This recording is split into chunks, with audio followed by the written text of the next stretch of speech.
اس گھرانے کی معرفت کا ایک رستہ، ایک ذریعہ اس گھرانے کے ادب میں اضافہ ہے۔ یہ جو عاجزی کے ساتھ ہم بیٹھنے کی کوشش کر رہے ہیں، جوتیاں اتار کے آئے ہیں، باوضو ہو کر بیٹھے ہیں، اپنا بستر اور اپنے اور کاموں کو چھوڑ کر یہ کہہ کر آئے کہ یہ بھی تو کام ہے۔ کیسا وہ مجلس میں دیر ہو گئی تھی، ہمارا کام رہ گیا، تو یہ کیا کر رہے تھے آپ؟ یہ کام نہیں تھا؟ سال میں 10 دن ملے اور ان 10 دنوں میں بھی کام چھوڑ کر آئے، تو یہ کیا کام ہے؟ سارے کاموں سے اس کام کا کوئی مقابلہ ہے؟ یہ کام اگر سیدھا ہو جائے تو باقی سارے کام سیدھے ہو جائیں گے۔ تو بہت سے لوگوں کو، بہرحال ایک صلوات ہدیہ کرے محمد والے۔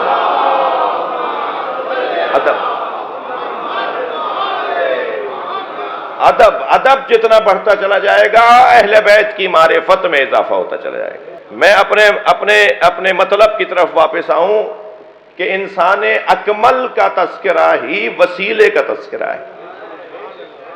یعنی اللہ، بہت روشن میں اپنے بچوں جوانوں کے لیے جملہ کہہ رہا ہوں، اللہ چاہتا یہ ہے کہ مجھ سے بات کرو محمد اور علی کے ذریعے سے، مجھ سے بات کرو اہل بیت کے ذریعے سے۔ جو لوگ ڈائریکٹ اللہ سے بات کرنا چاہتے ہیں، پہلے وہ اپنا قد ناپیں کہ اس قابل بھی ہیں۔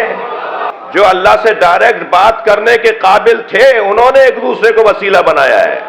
لہذا جب نبی کے پاس جاتے ہیں تو وہ علی کا واسطہ دے کے اللہ سے بات کرتے ہیں، اور جب علی مولا سے کہتے ہیں کہ ہمارے لیے کچھ کہیے، کچھ کیجیے، تو وہ نبی کا واسطہ دیتے ہیں۔ اور کیا کمال ہے سیدہ کا کہ میرے امام حسن عسکری علیہ السلام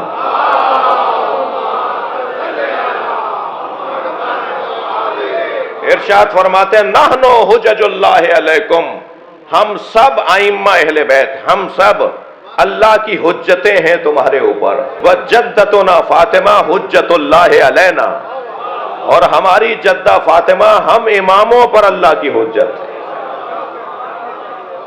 ہم جب اللہ سے بات کریں تو ان کا وسیلہ بنا کر بات کریں، اور ائمہ جب اللہ سے بات کرتے ہیں تو فاطمہ زہرا کا وسیلہ بنا کے بات کرتے ہیں۔ عقیدہ توسل اور انسان اکمل کا تذکرہ۔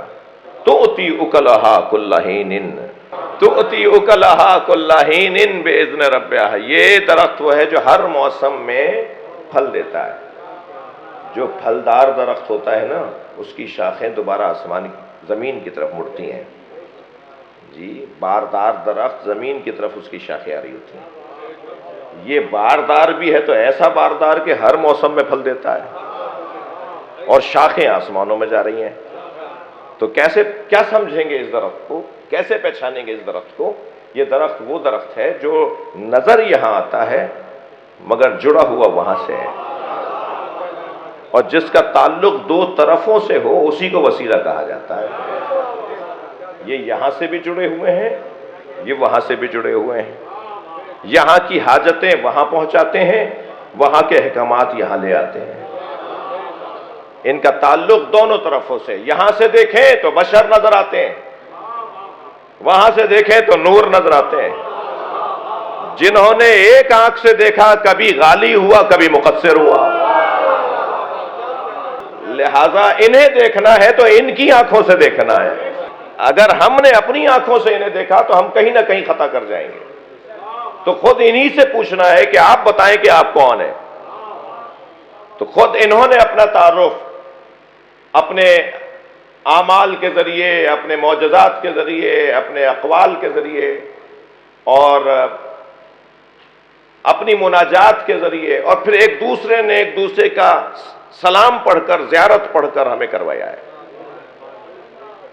یعنی جلدی سے میں نے قاعدہ دے دیا کہ ائمہ کی معرفت کے 3 ذریعے ہیں۔ ائمہ، انسان اکمل کی شناخت کے لیے جو گفتگو ہو رہی ہے، انسان اکمل کی معرفت کی بات ہو رہی ہے، انسان اکمل کی بات ہو رہی ہے۔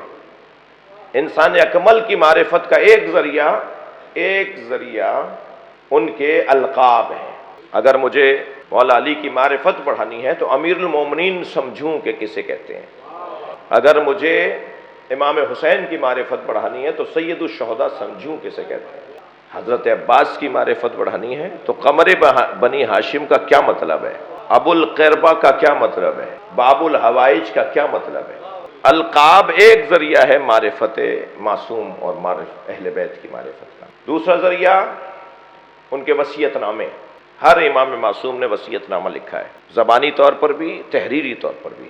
وصیت نامہ خلاصہ ہوتا ہے انسان کی زندگی کا، جب وہ جا رہا ہوتا ہے تو ساری اپنی زندگی کے اہم ترین موضوعات کو وصیت نامے میں بیان کرتا ہے، اس سے اندازہ ہوگا کہ اور معرفت میں اضافہ ہوگا۔ اور تیسرا ذریعہ، ظاہر ہے ہم کتنا ہی کچھ بول دیں تو ہم بول رہے ہیں، لیکن انہی جیسا کوئی فرد انسان اکمل جب ان کے لیے بات کرے گا تو وہ معیاری گفتگو ہوگی، واقعی بات ہوگی۔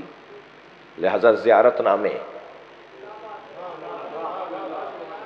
زیارت نامہ معصوم کو معصوم کا سلام ہے، معصوم کا معصوم کو خراج تحسین ہے۔ اور یہ وہ گھرانہ ہے کہ جو بغیر مرضی اور مشیت الہی کے بات نہیں کرتے، ان کے ہاں مبالغہ بھی نہیں ہے، ان کے ہاں معاذ اللہ کسی چیز کی کمی بھی نہیں ہے، جو بولیں گے صحیح بولیں گے۔ تو زیارت ناموں کو پڑھنے کی ضرورت ہے۔